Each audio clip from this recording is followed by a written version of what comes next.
Assalamualaikum warahmatullahi wabarakatuh. Nama saya Cecep Ridwan, peserta PPG dalam jabatan LPTK UIN Sunan Gunung Jati Bandung. Saya akan melaksanakan uji kinerja di kelas 8 SMPN 1 Tanjung Medar, Kecamatan Tanjung Medar, Kabupaten Sumedang. Assalamualaikum warahmatullahi wabarakatuh. Waalaikumsalam warahmatullahi wabarakatuh. Bagaimana kabarnya anak-anakku? Alhamdulillah baik. Alhamdulillah, kita senantiasa bersyukur kepada Allah atas segala nikmat yang diberikan oleh Allah kepada kita semua. Sudah siap belajar? Siap. Demi kelancaran pembelajaran di hari ini, silakan KM pimpin doa terlebih dahulu. Silakan. Duduk siap. Sebelum belajar kita membaca doa. Dimulai. Bismillahirrahmanirrahim. Raditu billahi robba wa bil islami dina wa bi Muhammadin nabiyya wa rasulah. Rabbi zidni ilma warzuqni fahma. Andika Ibnu Batuta. Ibnu Batuta, luar biasa. Cica Anas bin Malik. Anas bin Malik. Oke. Elis Imam Syafi'i. Imam Syafi'i. Bagus ya. Paris Ibnu Sina. Ibnu Sina. Kiran Khalid bin Walid. Khalid bin Walid. Wah, luar biasa ya. Mehdi Muhammad bin Musa Al-Khawarizmi. Al-Warizmi. Wah, ini. Sekarang Bapak mau mengajak kalian mengingat-ingat kembali pelajaran di pertemuan yang pertama. Ada 3 pertanyaan ya yang akan Bapak berikan untuk mengingat pelajaran yang pertama di pertemuan yang pertama. Yang pertama, ada yang masih ingat nggak apa yang dimaksud beriman kepada Nabi dan Rasul? Acungkan tangan. Oke, silakan Rita. Iman kepada Nabi dan Rasul adalah membenarkan bahwa Allah memiliki Nabi dan Rasul Ya. yang sengaja dipilih untuk menyampaikan wahyu kepada umat manusia. Bagus. Ya. Oke, tepuk tangan dulu buat Rita. Nah, pertanyaan yang kedua. Ada yang tahu nggak perbedaan Nabi dan Rasul yang sudah kita pelajari di pertemuan yang pertama? Masih ingat tidak?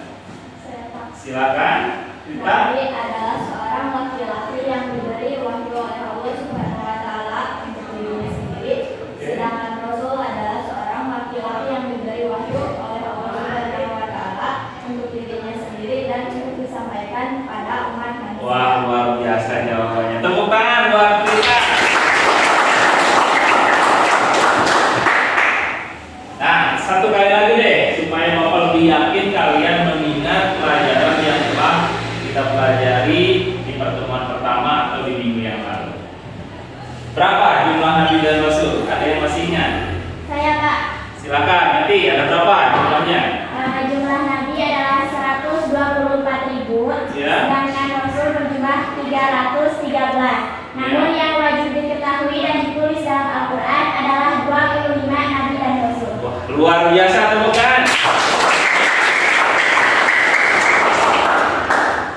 Bapak sangat bahagia ya, ternyata kalian cukup paham pelajaran yang telah Bapak sampaikan di pertemuan yang pertama.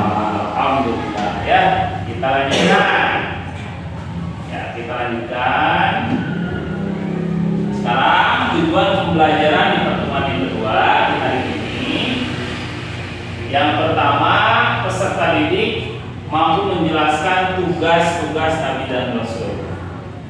kalian akan membahas atau berdiskusi mengenai tugas-tugas Nabi dan Rasul.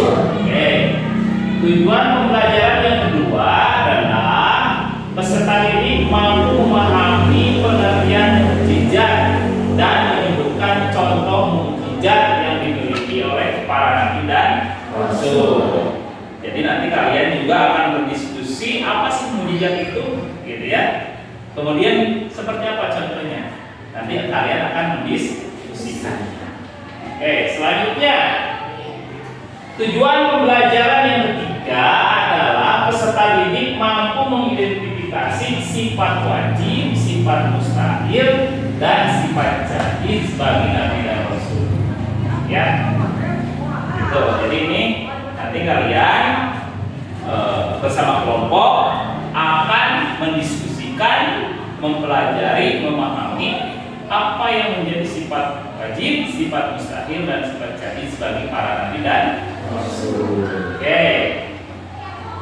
Selanjutnya yang terakhir, tujuan pembelajaran di hari ini adalah peserta didik mampu menjelaskan karakter unggul nabi ulul azmi, gitu ya. Nah, kemudian mampu meneladani karakter nabi ulul azmi tersebut dalam kehidupan sehari-hari. Jadi ada nabi nanti yang Allah beri gelar ulul azmi, ya. Ada beberapa nabi, nanti kalian diskusikan, gitu ya. Kemudian karakter apa yang dimiliki oleh nabi-nabi tersebut, seperti itu. Baik, apakah kalian siap? Siap. Luar biasa ya, kita lanjutkan.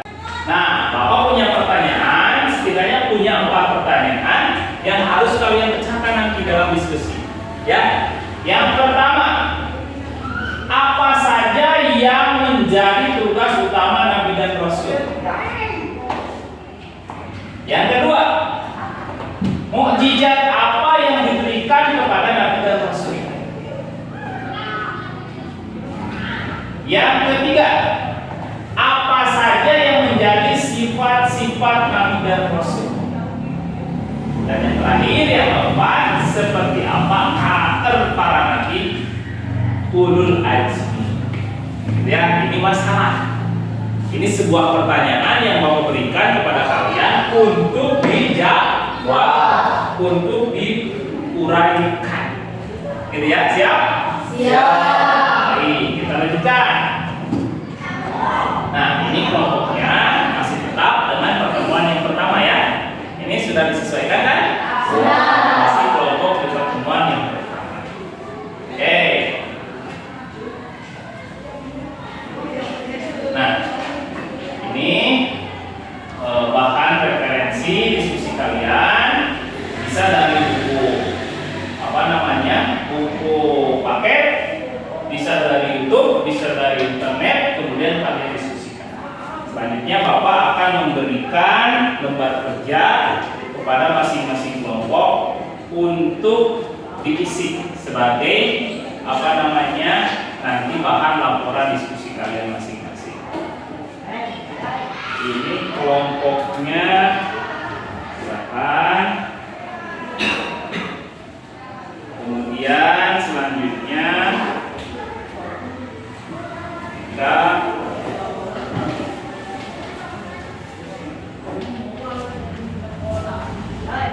silakan kalian berdiskusi supaya lebih kondusif diskusinya, supaya lebih enak. Silakan kuasanya di-setting dulu supaya berharap-harapan. Oke.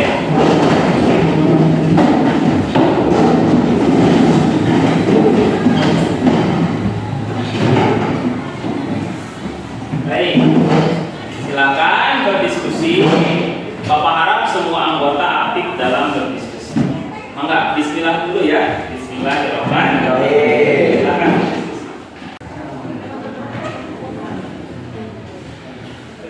Silakan sumber referensinya boleh dari internet, boleh dari aktif ya.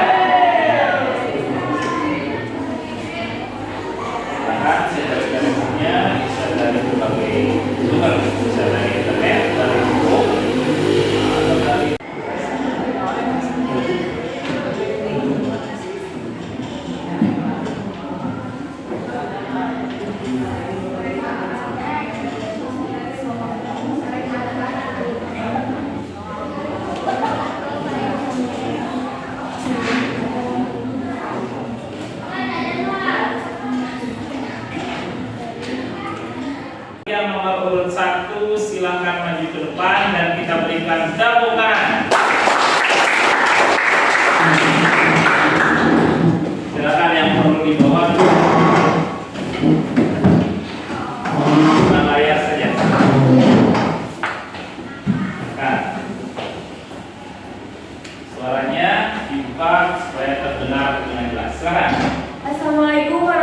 warahmatullahi wabarakatuh. Waalaikumsalam warahmatullahi wabarakatuh. Kami dari kelompok Al-Farabi izin mempresentasikan hasil diskusi dari kelompok kami. Ada dua pertanyaan. Yang pertanyaan pertama akan disampaikan oleh Fadli dan pertanyaan kedua oleh Okta. Sifat-sifat Nabi dan Rasul yaitu ada 4: sidik, amanah, tabligh, fatona. Sidik yang berarti benar. Para Nabi dan Rasul selalu berkata benar, baik dalam menyampaikan wahyu maupun dalam perkataan sehari-hari. Amanah berarti terpercaya. Para Nabi dan Rasul adalah orang-orang yang menjaga kepercayaan yang diberikan kepada mereka. Tabligh berarti menyampaikan. Para Nabi dan Rasul senantiasa menyampaikan semua wahyu yang menjadi tugas dan tanggung jawabnya kepada umat manusia secara utuh. Fatona artinya cerdas. Para Nabi dan Rasul memiliki kecerdasan dalam menjalankan tugas-tugas kenabian dan kerasulan. Mereka mampu memahami persoalan umat sekaligus memberikan jalan keluarnya. Assalamualaikum warahmatullahi wabarakatuh. Waalaikumsalam warahmatullahi wabarakatuh. Kami dari kelompok Imam Syafi'i akan menyampaikan hasil diskusi dari kelompok kami yang bertema yang mengenai karakter Nabi dan Rasul Ulul Azmi. Selanjutnya dilanjut dengan penyampaian materi yang akan dibacakan oleh Cica dan Anissa. 1. Karakter para Nabi dan Rasul Ulul Azmi. Rasul Ulul Azmi berarti Rasul-Rasul yang memiliki keteguhan hati dalam menghadapi setiap kesulitan dalam menyampaikan tuntunan Allah kepada umatnya. Mereka memiliki kesabaran, ketabahan, dan keteguhan sikap dalam berusaha mencapai tujuan yang telah ditetapkan. Gelar ini diberikan kepada 5 orang Rasul, yaitu Nabi Nuh alaihissalam, Nabi Ibrahim alaihissalam, Nabi Musa alaihissalam, Nabi Isa alaihissalam, dan Nabi Muhammad sallallahu alaihi wasallam. 5 Rasul ini memiliki kesabaran, ketabahan, dan keteguhan yang luar biasa dalam menjalankan tugas pendidikan Islam kepada umat. Assalamualaikum warahmatullahi wabarakatuh. Waalaikumsalam warahmatullahi wabarakatuh. Kami dari kelompok Imam Maliki akan mempresentasikan hasil diskusi kelompok kami. Selanjutnya akan memaparkan hasil diskusi kelompok kami akan dibacakan oleh saudari. Baik, di sini saya akan memaparkan hasil diskusi dari kami. Kami di sini berfokus pada satu materi, yaitu mukjizat Nabi dan Rasul. Di sini ada 2 pernyataan, yaitu yang pertama mukjizat Nabi dan Rasul, yang kedua adalah contoh mukjizat material atau ikrami dan non material atau logis. Yang pertama, mukjizat Nabi dan Rasul. Secara bahasa, mukjizat berasal dari kata dalam bahasa Arab ajaza, yang berarti melemahkan. Secara istilah, mukjizat adalah peristiwa luar biasa yang terjadi kepada Nabi dan Rasul sebagai bukti dari kenabian dan kerasulannya. Maka dapat disimpulkan bahwa tujuan dari kedua pernyataan ini adalah untuk melemahkan orang yang tidak percaya atau ingkar terhadap para Nabi dan Rasul Allah. Lalu yang kedua adalah contoh mukjizat material dan non-material. Contoh mukjizat material: 1. Tongkat Nabi Musa. 2. Kapal Nabi Nuh. 3. Nabi Ibrahim yang tidak terbakar oleh api. Dan yang keempat adalah penyembuhan yang dilakukan oleh Nabi Isa. Lalu contoh mukjizat non-material adalah Al-Quran yang diturunkan kepada Nabi Muhammad SAW. Ada yang ingin bertanya?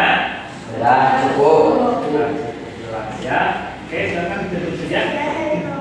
Wassalamualaikum warahmatullahi wabarakatuh. Waalaikumsalam warahmatullahi wabarakatuh.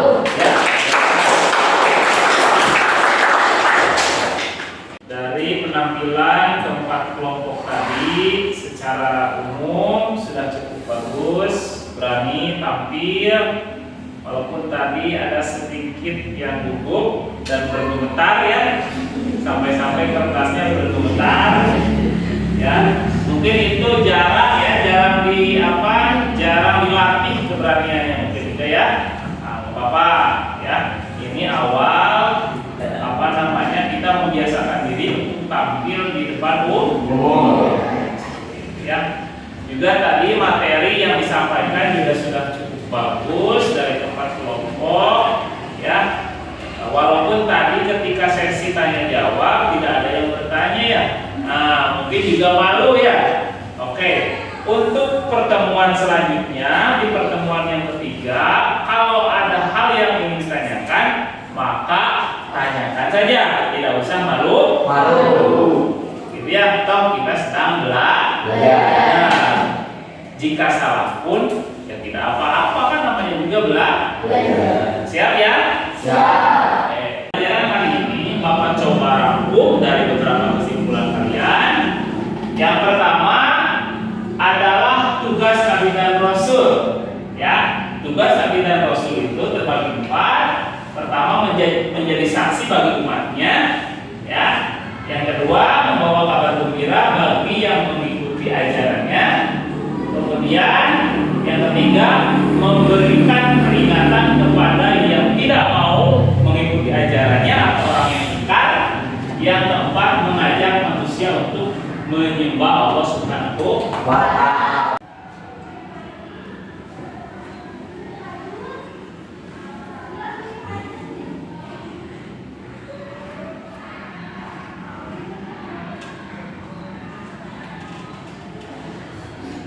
Pembelajaran yang akan datang, Bapak informasikan, kita akan membahas hikmah beriman kepada Nabi dan Rasul. Jadi kalian di rumah nanti baca-baca materi terkait dengan hikmah beriman kepada Nabi dan Rasul. Materinya sudah Bapak share di grup kelas, ya. Silakan kalian tinggal pelajari untuk persiapan di pertemuan yang ketiga. Siap ya? Siap. Sebelum akhir pelajaran, mari kita membaca doa. Dimulai. Bismillahirrahmanirrahim.